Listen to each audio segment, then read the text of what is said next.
निश्चित तौर पर एक ये बड़ा प्रशिक्षण वर्ग था आपका, और जैसे मैंने इंट्रोडक्शन में कहा कि कई मायनों में खास रहा ही है।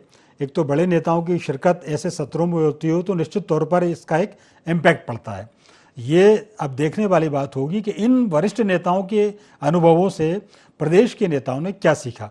तो एक मुझे आप ये बताइए, इस पूरा ओवर जो पिक्चर व्यू है उसको आप कैसा देखती हैं, पूरे जैसे कंक्लूडिंग अपन करते हैं 3 दिन के सत्र के बारे में, और इसमें इंक्लूड आज का करते हुए। देखिए, सबसे पहले तो आपके मैं श्रोताओं को नमस्कार करूंगी, और रमेश जी, योगीराज जी, आपको, पवन जी, प्रणाम थैंक करती यू हूँ। मैम। ये तो बहुत स्पष्ट है कि कांग्रेस के बिल्कुल गले नहीं उतरेगी अनुशासन की बात, इसलिए आपको इतने विभिन्न प्रकार की टिप्पणियां मिल रही हैं। पर सत्य ये है कि भारतीय जनता पार्टी में हर व्यक्ति, जो पार्टी का मेंबर है, जो पार्टी का कार्यकर्ता है, वो कार्यकर्ता पहले है, नेता बाद में है। और इन वर्गों में हमारे विभिन्न सत्र रहते हैं जिसमें अनुशासन, कार्यकुशलता, कार्य प्रणाली, हमारा आचरण कैसे रहे, उसके ऊपर बहुत सारे ऐसे प्रयोग होते हैं और बहुत मार्गदर्शन प्राप्त होता है।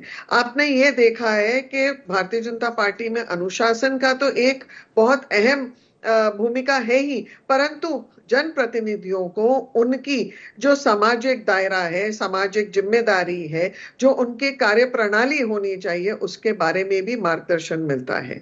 पर हम ये तुलना नहीं कर सकते। कांग्रेस में ना तो ऐसी कार्यप्रणाली है, ना ऐसा कोई अनुशासन के लिए कोई इनको मार्गदर्शन प्राप्त होता है, क्योंकि वहां तो कुर्सी का संघर्ष होता है, अनुशासनहीनता की सीख मिलती है। और अभी इनके वरिष्ठ नेता ने तो सबको घोड़े का करार तो दिया ही है। तो सब कांग्रेस एक बड़ी अस्तबल है, और उसमें लंगड़े घोड़े, बारात के घोड़े, अलग अलग जातियों के जो घोड़े हैं वो अपने काम करते हैं, तो वो रेस लगाते रहते हैं। ठीक है, मैं जायजा ले लेता हूँ उन घोड़ों का क्या कहना चाहते हैं पवन जी। हालांकि मैं चाह रहा था कि आज चूंकि सत्र हुआ है अच्छे माहौल में होता, लेकिन आपने जिक्र छेड़ ही दिया है।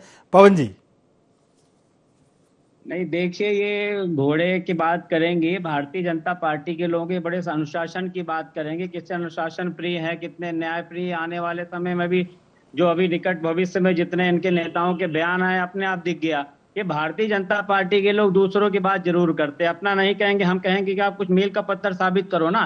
अब हुआ क्या है कि इन्होंने, देखिए, अब अमित शाह जी ने क्या बोला कि अब कोई अनुशासन, अब रिपीट, अनुशासनहीनता अब रिपीट नहीं करेगा, अब जो गलतियां उसको दोहराएगा नहीं।